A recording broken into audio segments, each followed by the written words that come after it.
Hey everyone, well, it's time for some more science, and we're moving on to a new topic. We're moving on to forces. Now, I really wanted in school to do something really cool with something called a force meter, but unfortunately, we're not in school.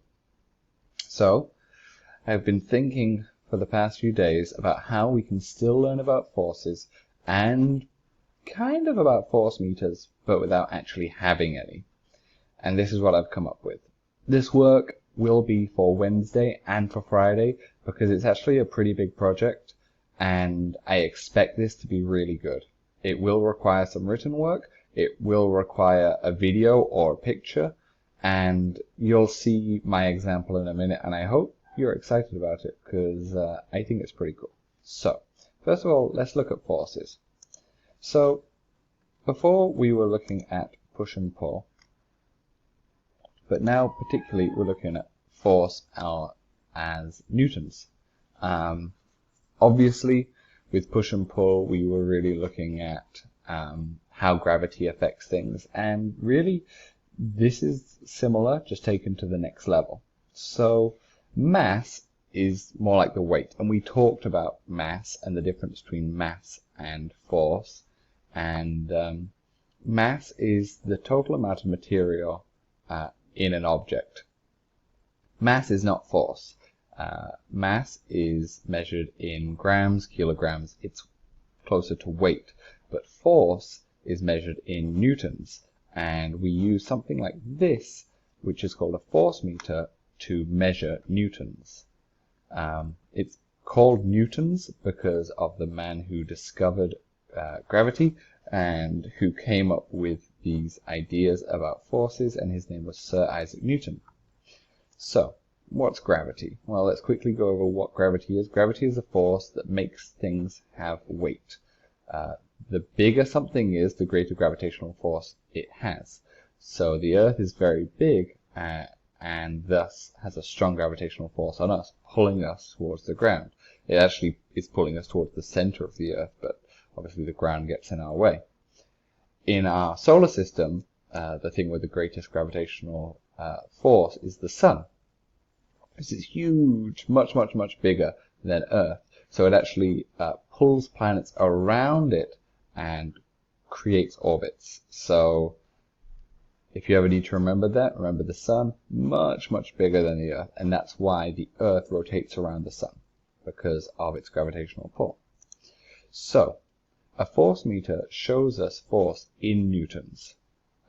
Now, unlike a normal measuring device where as you see more, it goes up, with a force meter, as it pulls, this will go down, but the number is going up. Just remember that if it comes up on a test, just because it's lower down on here doesn't mean it's less, it actually means it's more. The closer this line is, because this is the line that we count from, the closer this is to the end, the more force, the greater amount of newtons are acting on that spring to pull it down.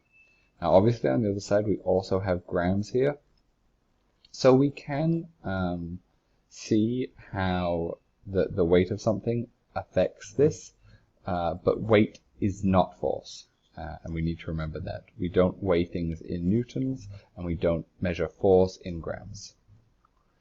So, if we use a force meter to hook something, we normally drag it across the ground. That way, as it pulls, we can see at what point you're using enough force to pull something. Now, I was trying to think of a way to make something like that at home, and I just couldn't. It's unfortunate, but what I've come up with still can show us force. Let's have a look at these really quickly. These are some examples.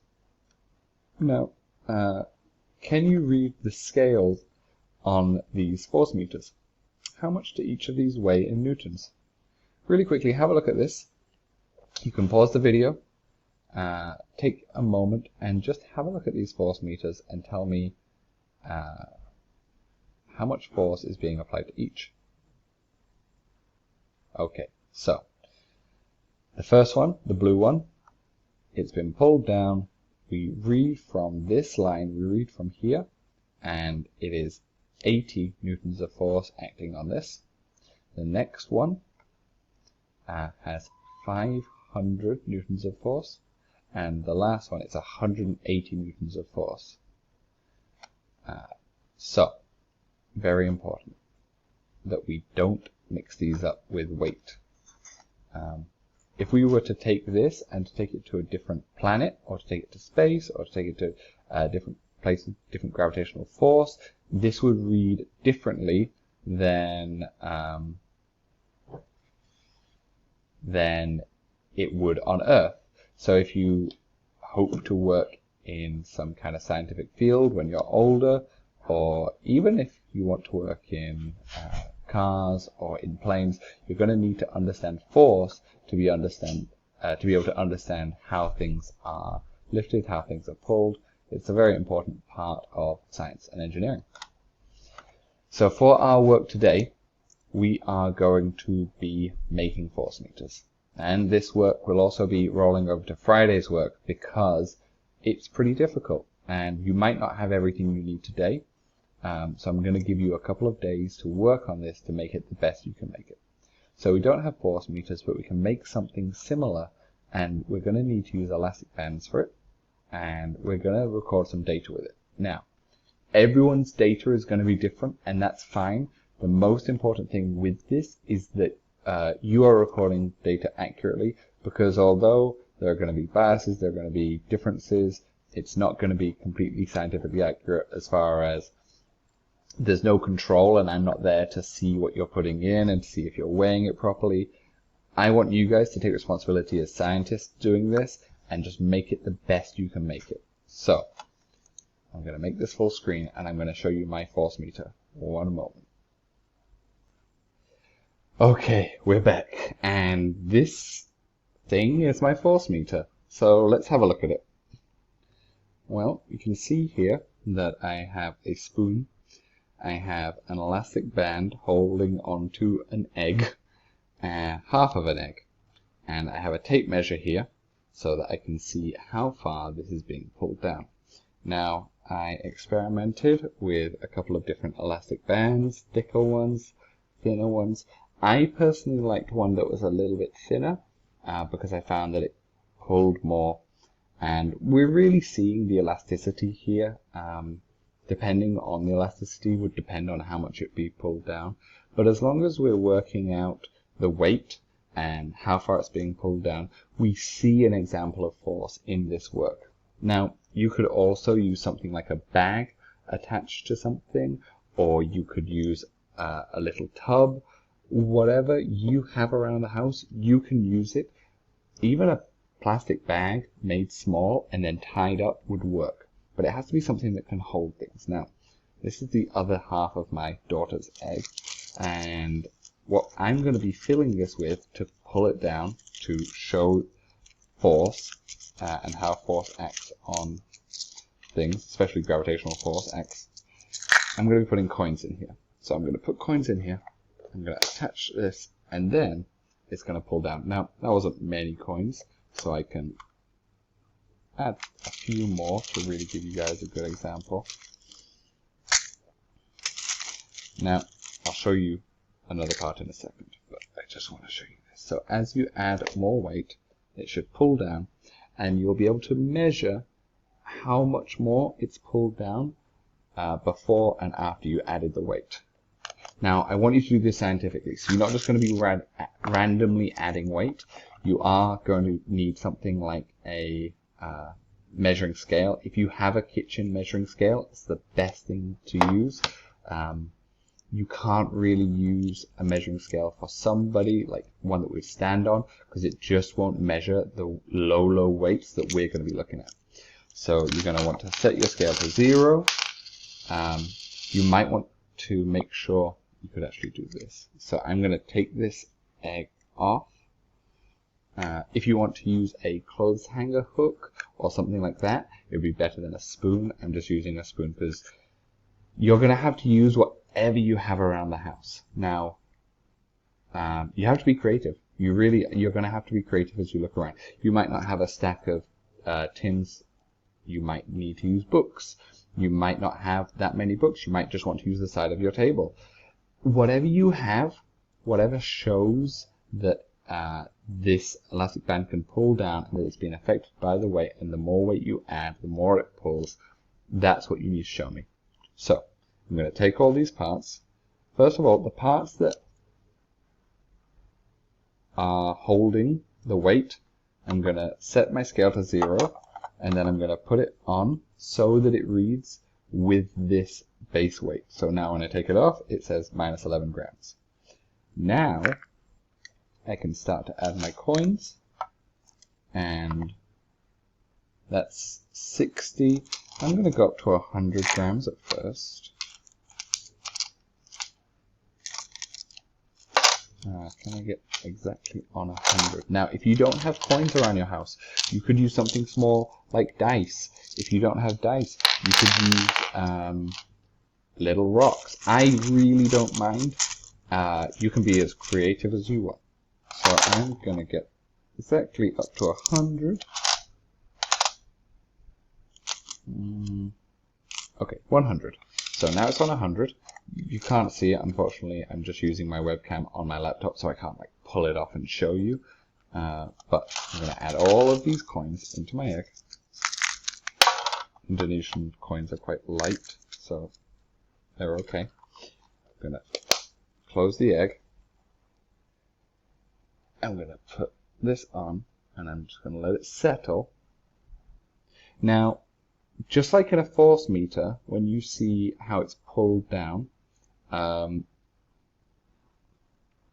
we need to measure it from a specific point. So for me, I am measuring from the bottom of the egg, because the bottom of my egg is flat. But if for you it's easier to just do from the top of where it's holding, you can do that. But you have to be consistent in where you measure it from.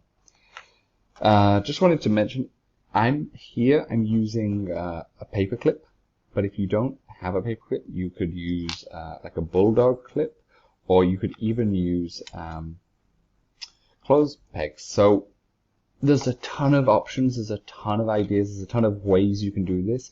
Just look around your house and think, how am I going to do this? It is really helpful if you have a tape measure, but if you don't have a tape measure, you could use a ruler, or you could even print out a ruler, and it wouldn't be perfectly accurate, but as long as it's consistent, at least your answers, your work will show consistency. So it's not perfect, but just whatever you have, use it. So I've added that, and now it's gone down to 4 inches. Now that's 10 centimeters roughly, just before 10 centimeters, or just after. Before, as our base, it was on about 7 centimeters. So as I add more weight to this, I should see the force meter, just trying to add all these coins in, should see that force pull it further and further and further down. Now obviously it's also showing the elasticity of the elastic band that we have chosen. And that's why I said I think a thin elastic band is a little bit better than a thick one, because you'll notice a greater amount of pull on it with the thinner elastic band rather than the thicker one. But again, if you don't have an elastic band, you could use a hair tie, like an elastic hair tie. Anything elastic around your house you can use. So I do it again, added more weight. It's gone all the way down now to 13 centimeters. And you can keep doing this and doing this, adding little by little by little, and recording how much weight you're adding, recording how far down it's being pulled, and I'll show you how you're going to record it. Actually, I'll just leave this up here. Force meter. So, okay, so really quickly, this is the table that I'll be providing for you. You'll need to record the length of the band in centimeters. You can record how many objects you are putting onto the thing to pull it down, and you'll record the weight in grams. Have a great day, read the instructions, and have fun with this experiment. Bye guys!